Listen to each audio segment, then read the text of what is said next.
So today in Shiur we're going to talk about the mechitza, about the noisei, the topic of a mechitza in shul. How high it has to be, why we put a mechitza in shul, and the mekayers for it. It's very, very short. It's not giving you all the information. The Shiur is Muktash Nishmas Yeshaya ben Menachem Mendel Halevy. Alav Shalom. So have him in mind. That's not what I'm really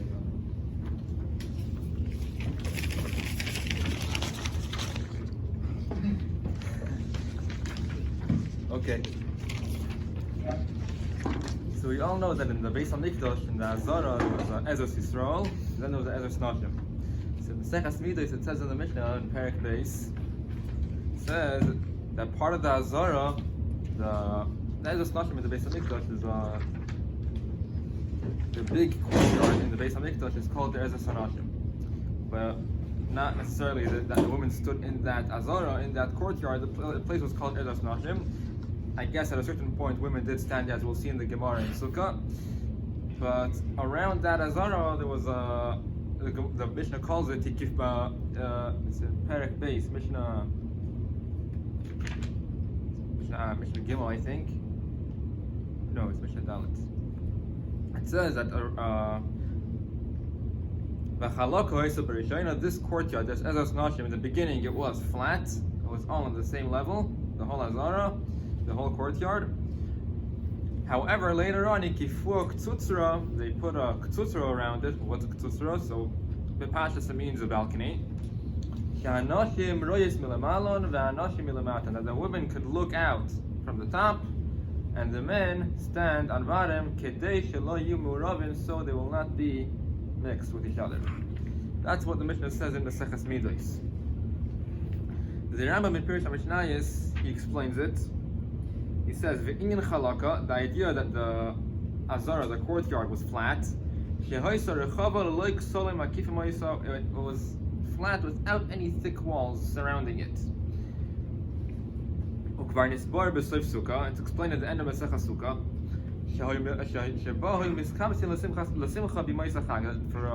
They had a celebration, simcha, on Sukkot, on the night of Sukkot. They would come and celebrate in this courtyard, in this Azara, in the Beis HaMikdash. It's called Simchas Beis HaSheyeva. Because they were scared of men coming to mix up with the women in the Beis HaMikdash. Therefore, they put beams around the courtyard. They put rooms high up over these beams,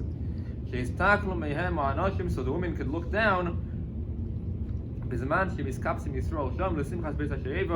Yidden gather to the Simchas Beis HaSheyeva, as we explained, as the Rambam says, he explained in Pirush HaMishnayos in the end of Masechah Sukkah. Okay, so this is the Pirush HaMishnayos, the way it's translated by Rabbi Yosef Kapach.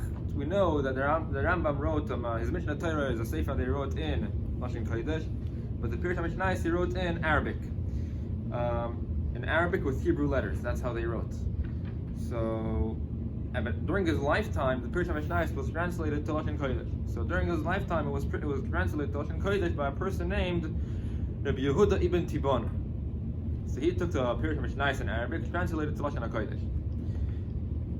Around 50 or 60 years ago came Rabbi Yosef Kapach, and he was a Taimani. He had Kisvei Yad of the Rambam. They learned, Taimanim learned Rambam, all the Ksavim of the Rambam that he wrote in Arabic. They didn't have the translations. They learned the original Arabic. That's how they had it. And he took all these Ksavim of the Rambam, including the Moreh Nevuchim, the Pirush HaMishnayos, and other Ksavim from other Rishonim that wrote in Arabic, and he translated them to modern Hebrew. And there are certain differences between the way he translates and the way we always had throughout the generations. Officially, it's more of an accurate translation because he actually showed you the original and his translation, because he put them both out, and that's what you have. In the old translation, especially in certain books, you could see that there are differences. For people who understand Arabic, you could see that there are differences between the way we always had the Pirush HaMishnayos, or the way we always had the Moreh Nevuchim, and the original way it's written in Arabic. There are certain differences, make a difference in understanding, it's less clear sometimes. So what I just read is the translation of kapach. In the Oldham translation that is printed in the Gemara, there are a few more words added. That when the Rambam says that they put beams around it, so he doesn't say only beams. It says hikifu oiso b'hikufim atumim ve'osu bohem kamin mailas. Basically, it teaches from the Rambam that they made hikufim atumim. What's hikufim atumim? So we know in Masechta Midas it says that it says in the pasuk in Menachem that Shlomo Melech, when he built the Beis Hamikdash, he built from the actual bias for the actual heichal. He built in the heichal chaloinish hikufim atumim. He built windows which are shkufim, basically you can see through them, they're clear, but atumim on the other hand they're also covered, atumim. So, and the Gemara says that the way it was done is that they were narrow they were narrow on the outside and they were wide on the inside. Basically, it's easy to see from only one side if you're looking from the outside. To inside, it's very easy to see in, but from inside to outside, it's hard to see in. So too, the light, it's easier for the light to go out. No, it's easy for the light. No, so it's narrow on the inside and wide on the outside. So the light could come out, so you could look. So when you look out, you could see better, but when you look in, you cannot see as good. So it seems like they had a similar technique over here. That's how some people explain, according to the old translation we had of the period of Yeshaya, certain windows, whatever it was, maybe they had a tint, or maybe it was just it was no glass over there. It was just narrow on the inside and wider on the outside. So no, the opposite. It was wide on the inside and it was narrow on the inside and wide on the outside, so the women could look out, but the men cannot look in. So that's what the Rambam says in Pirkei Mishnayos and Maseches Midas. Now, the Mishnah says in Sukkah, towards the end of the Masechta, it says Mishaloi Ra. It's in the Mishnah. You have it in the first makar on the paper. Yeah, the Mishnah. It says Mishaloi Ra Simchas Beis HaSheyeva. If you never saw the Simchas Beis HaSheyeva, Loi Ra Simcha Miyamav, you have not experienced Simcha your entire life. Basically, the Simcha there was great. It was greater than than a Simcha anyone in these generations ever saw. What do they do? The mechitza Yom Tov Rishon Shel Chag, the mechitza of the first Yom Tov, the night after the first night of Chol HaMoed of Sukkot, Yardul Ezos Nashim, they would go down to the Ezos Nashim. Basically, the Kehanim were in the Ezos Kehanim, that's Yisrael, and there were like 15 steps. They went down to the Ezos Nashim, to this big courtyard, and they would make a big tikkun, a big fixing. There was a takana they made over there. So the Gemara, which is the next thing quoted, the next quote on the paper, the Gemara asked, "My tikkun gadol, what is this big takana they made in the Ezras Nashim for the Simchas Beis HaSheyeva?" Omar Rabbi Lazar says, "Ke'ois HaShoshaninu," as we learned. Where did we learn this? The Mishnah we just said in Maseches Midos. We learned it in Midos. Chalak ha'ois ha'berishayna, the Azara, the Ezras Nashim was flat in the beginning. V'gifu Zustra, and they surrounded a balcony around it. V'skinu, and they were mesakin, she'yu noshim yoshvis milamayla, that the women will sit on top, v'anoshim milamata, and men will sit on bottom, in the actual courtyard. Taner Rabbanan, we learned in a brayso. Barishayna, in the beginning, how do they separate between men and women? They designated places for them. The men were in the inside, basically, I guess in the inner courtyard of the Beis HaMikdash. And the anoshim, the men, were in the outside, I guess in the harabayis. Or maybe the men were in the what's called Ezras Nashim, and the women were in the Ezras Yisrael. But and they were in the inside, the women were inside, in the inner courtyard, and the men were in the outer courtyard. And they came to Kalas Roish, to inappropriate Narishkeiten. Right? So the Chachamim were mesakin, that women should sit on the outside, and men should sit on the inside. I guess if a man wants to walk in, he's going to walk in through the Ezras Nashim. So because he's on the way, he's trying to get somewhere, a man will feel uncomfortable to walk him through the Ezras Nashim, and he will just continue walking instead of like staying in there. And if a woman, if there's going to be Kalas Roish, if the women are on the inside and the men are on the outside, so if a woman passes through the Ezras Nashim, so they could stop her in there and come to fool with each other in the men's section. But the Sanhedrin saw that doesn't make such a big difference. Still, the men and women will come to Kalas Roish. So what do? So now they started separating them in a way of milamayla lemata iskinu that the women are going to sit upstairs on the higher place, the anashim milamata, and the men are going to sit downstairs. Now the Gemara asked, Heichi avodachi, how do they do this? How do they put a zustra, a balcony in the Beis Hamikdash? It says that David HaMelech, he gave Shlomo HaMelech the blueprint to the Beis Hamikdash, and he tells them, Hakoil bichsav miyad havaya olai hiskil. Basically, the blueprints of the Beis Hamikdash were given to David HaMelech by Nevuah. So how can you add on the binyan abayis? So Rav says, Kro ashkechu, they found a pasuk v'darush, and they darshan that pasuk. It says la'asid lava. Yeah, before Mashiach will come, there's going to be a milchama, a war called Milchemes Gog uMagog, the war of Gog uMagog. And there's going to be a person called Mashiach ben Yosef, and he will get killed. And it says that the Yidden are going to mourn him. And the pasuk says, it's the big letters on the paper, V'safta ha'aretz mishpachos levada. The people of the land are going to eulogize for Mashiach ben Yosef, each family for its own. Mishpachas Beis David levad, unashem levad. The Mishpacha of Beis David are going to mourn for their own, and their women, the women of the family are going to be separate. So, and then it says Mishpachas Beis Yosef levad, unashem levad. Also, the pasuk lists of different families from different shvatim, and they're going to mourn separately. Men in one place and women in a different place. So the Chacham Darshan, they see this pasuk, and they said, Halidvarim kal v'chomer, takal v'chomer. Umal la'asid lavei, mad v'chla'asid lavei. Before Mashiach comes, or at Mashiach Tzaitin, at Mashiach's times. She'oiskin behesped, yeah? What are they doing? They're mourning, they're sad, they're not happy. A person is more likely to come to Kalas Rosh when he is happy, when he's partying. But when he's sad, less likely to do so. But nevertheless, although they're mourning, Torah says that they should separate between men and women. And so too, la'asid lavai, Mashiach comes, ein yetzer hara sheilet b'hem. There's no yetzer hara la'asid lavai, right? Nevertheless, ein yetzer hara sheilet b'hem. There's no such strong yetzer hara because they're sad. Nevertheless, Torah said, anashim levad, v'nashim levad. Men should be in one place, and nashim should be separate.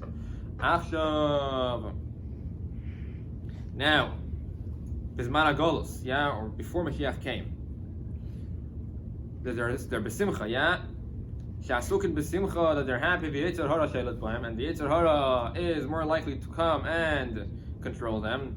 Al achas kama v'kama, for sure that you need a separation between men and women. Okay, so we see the Chacham Darshan from a pasuk that you need a separation between men and women. So when you apply that, so therefore the Achronim say that the marker for having a mechitza in shul is what? From there in the Beis Hamikdash, they learn from a pasuk. It's kimat deiraisa. It's kimat. It's medivur nevim. We see it's in the Navi. It says that they have to separate between men and women. It's divur Kabbalah. Kimat has the same chayzek, the same strength as an isur deiraisa, as a deiraisa. It's not one of the Tarag mitzvahs, but it's definitely something that we see in the Chavdalet Sfarim in the Tanakh. Now,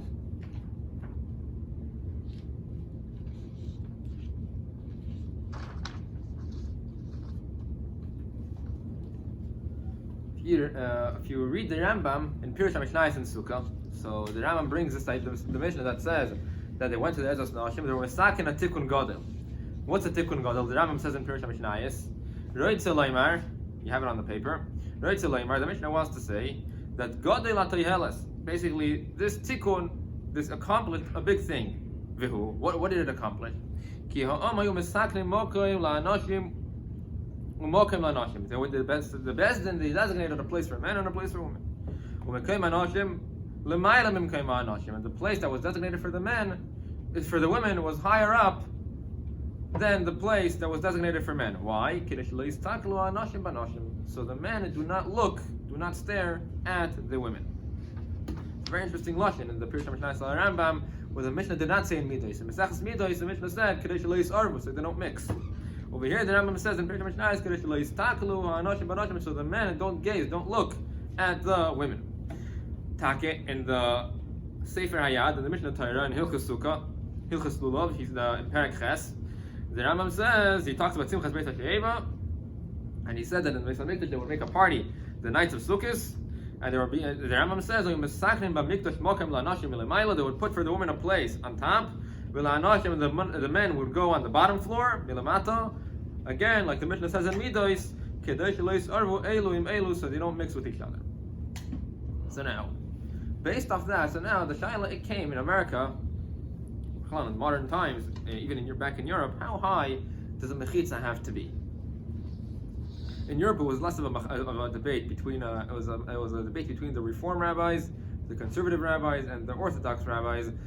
The debate was not really how high the mechitza has to be. The debate was, do you need a mechitza? So the Orthodox rabbis always pointed to this Gemara in Sukkah, in Meseches Midos, that you need a mechitza. We learn how to have a pasuk, and the shaila is, do you apply what it says in the Beis Hamikdash to what it says in Shul? That was a whole debate between the Reform rabbis and the Orthodox rabbis back in Europe. In America, so the Orthodox people, they wanted a mechitza because at the end of the day they're Orthodox. They want to follow their Orthodox tradition, but shaila is, how high does it have to be? So the real shaila was mis'oyer, how high does the mechitza have to be? Was mis'oyer in America, and you had different poskim in America that were discussing it. So one of the big poskim in America, I cannot say he was the biggest poskim in America at the time, is Rav Moshe Feinstein. In the Sefer Igros Moshe in Chelek Aleph, he has a few tshuvos talking about the height of a mechitza, the idea of looking at women. Siman Lametes, and the next few in Eirach Chaim Chelek Aleph are talking about the height of a mechitza in Shul.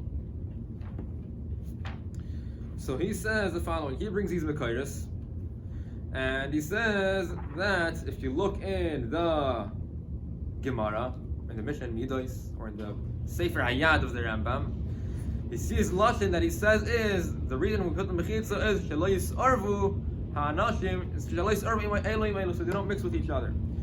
So he says, based off that, the height of the mechitza has to be, the minimum of the mechitza is that they don't mix with each other. What does mixing mean? Rav Moshe Feinstein explains what is kalus roish that it says in the Braisa that the Chachamim wanted to prevent by making the mechitza. The kalus roish is that they'll come to touch each other, pass stuff to each other, mingle with each other. That's kalus roish, and not isur istaklus, not the idea of looking. The Rambam says in Pirush HaMishnayos, Kedesh lo yistaklu ba'anoshim ba'anoshim, so the men don't look at the women. So he says the lashon of the Pirush HaMishnayos is lav davka. He doesn't say this, but as we know, it's a translation. Who said everything is accurate? It's lav davka. Obviously, he means that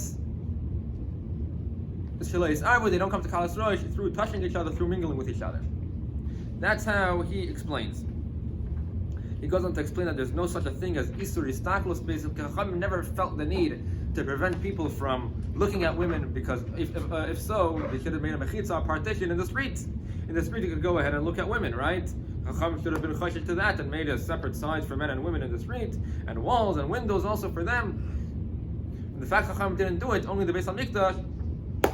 In the Beis Hamikdash, they put a mechitza. We see over here that it's when people come together as a iskalus, they come together. There's more of a problem of kalus roish. So what's this kalus roish? It's not looking. Looking you could do everywhere. Kalus roish over here is that when people gather together, they'll be in the same room. They'll come to kalus roish, touching each other and mingling with each other. Therefore, you put a mechitza. You put them in separate places, in separate rooms, so they don't come to touch each other. So according to this, how high does a mechitza have to be? It has to be a little higher than a person's shoulders. He says around 18 tefachim. He says. So when it's higher than a person's shoulders, it's harder to stretch out your hands because you have to put it up, and you prevented the idea of kalus roish mingling with each other. That's the opinion of Rav Moshe. There are other rabbanim. For example, Rabbi Yeshaya bar Soloveitchik. So he's not on the paper. I couldn't find because it was an opinion that he had al peh. I didn't find it in his Sfarim, but it's known that he had this opinion that the reason for kalus roish over here, kalus roish is what's it called? Is it's also the idea of touching and mingling and whatever it is, being in the same place, coming to very, very inappropriate things. But he says, what's the idea of the mechitza? He goes also, the lashon of the Rambam, the lashon of the Mishnah Midos. The reason is shelo yisarvu. Yisarvu by him does not mean literally just touching and passing stuff to each other. It means a little more than that. And therefore, he says, and once they're in different rishuyos, you're preventing this problem. So therefore, what's a different rishus? We learned Meseches Shabbos this year. A different rishus is if you have a mechitza, the height of 10 tefachim, that's a different rishus. And therefore, the mechitza between the men's section and the women's section in shul has to be it doesn't have to be higher than 10 tefachim, according to these rabbanim.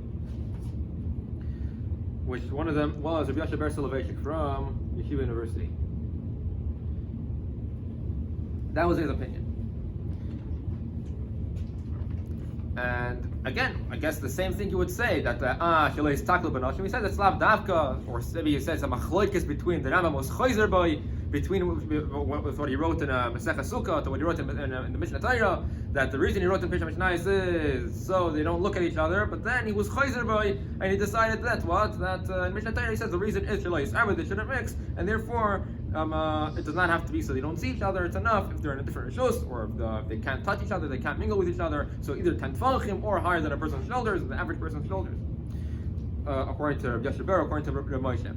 Another person who agrees with Rav Moshe Feinstein about the height of the mechitza, that has to be 18 tefachim higher than a person's shoulders, is another Rav called Rabbi Yechiel Weinberg. He was a Rav in Switzerland. He wrote a sefer called Sri Dayesh. He also writes. He passes like Rav Moshe said, that the mechitza has to be above a person's shoulders and not higher than that. You don't have to prevent people from looking at the women, because again, in the street they could also look at women. That's not what the Chachamim were getting at with the mechitza. However, one of the big poskim in the U.S. at the time was Rabbi Yoel Teitelbaum, otherwise known as the Satmar Rebbe. He has a Shiur Teshuvas Divrei Yoel in Chelik Aleph Eira Chaim Siman Yod. He brings down the Tshuva of Rav Moshe Feinstein, and he disagrees with him very strongly. He speaks a little sharp against Rav Moshe over there, and he goes and slugs him up. And what's the shtel? What does he rely on? He relies on the Rambam in Pesha Mishnah. He takes what the Rambam writes in Pesha Mishnah as Kipshutai. The reason why we put a mechitza in Beis Hamikdash and Shul is Shalei Yistaklu Anashim B'Anashim, so the men do not look at the women. And therefore, he says, according to this, you must put a mechitza higher than a person's head, so he cannot look at the women. That's what you have to do. That's the whole idea. Isur is taklos. The idea of why do you put we're chayshish over here? I don't know if he doesn't give a clear answer, but he says that what the Rambam writes in Mishnah Torah, or what the Mishnah says in Midos Sheleis Arvu Kalos Rosh over here. What does this Arvu mean? Sarva means when they have eye contact, whatever it is, and they look at each other and whatever, and so that comes to even worse things. That's kalos rosh.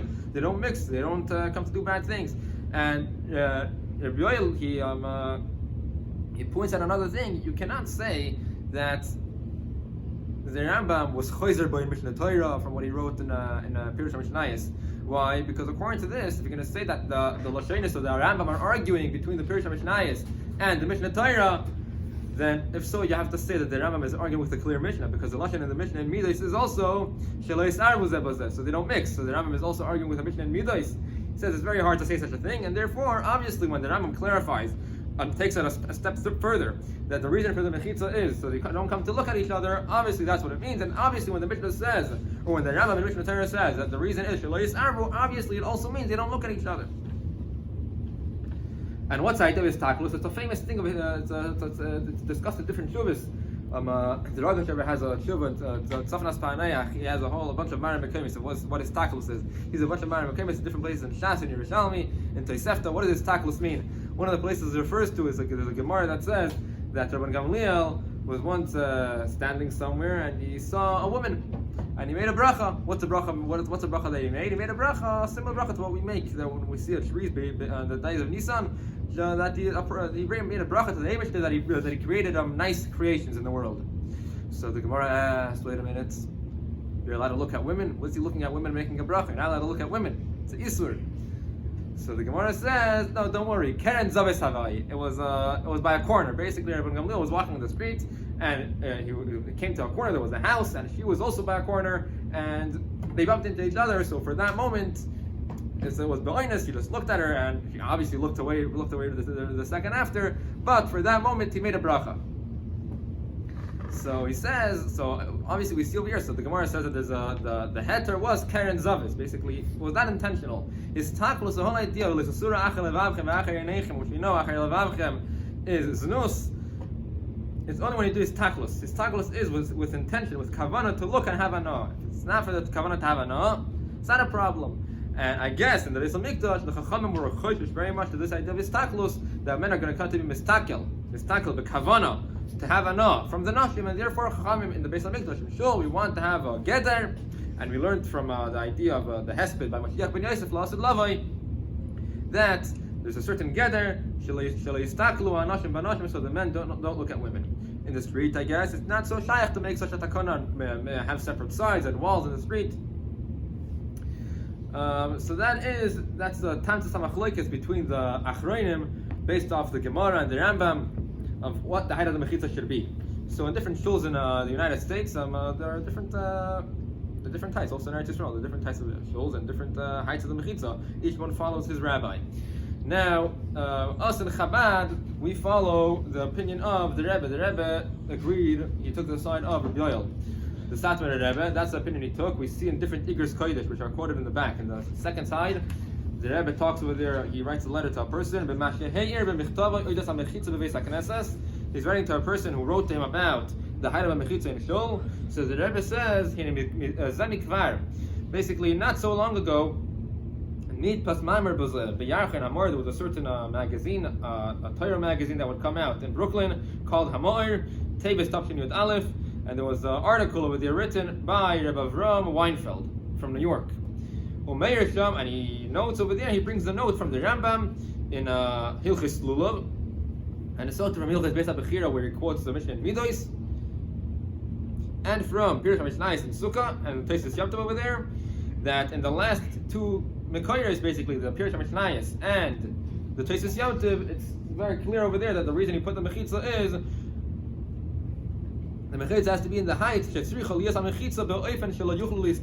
has to be the appropriate height for the mechitza is, so they cannot look at each other.